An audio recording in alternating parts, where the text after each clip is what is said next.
দেশের হয়ে যে কোনো অর্জন যে সবকিছুর ঊর্ধ্বে বিশ্বকাপ জেতার আগে নানাভাবে সে আকুতি প্রকাশ করে গেছেন লিওনেল মেসি। কাতার বিশ্বকাপে তিনি নিজে হয়েছেন পরিপূর্ণ, একই সঙ্গে দলের অনুজদের মাঝে বীজ বপন করে গেছেন সেই উপলব্ধির। আর তাই ক্লাব ফুটবল তুচ্ছ করে আকাশী নীল জার্সি গায়ে প্যারিস অলিম্পিকে প্রতিনিধিত্ব করার নেশা পেয়ে বসেছে আর্জেন্টাইন ফুটবলারদের মাঝে। তবে চাইলেই সবাই ফ্রান্সের বিমানে চাপতে পারছেন না।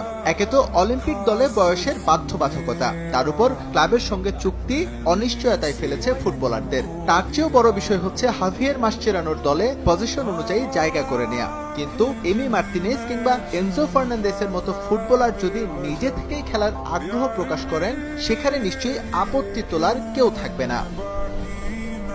ইভেন্টে খেলতে হলে বয়স হতে হবে 23-এর মধ্যে। সর্বোচ্চ 3 ফুটবলার পাবেন সিনিয়র ক্যাটাগরিতে খেলার সুযোগ। অবশ্য এই নিয়মের বেড়াজালে নেই কাতার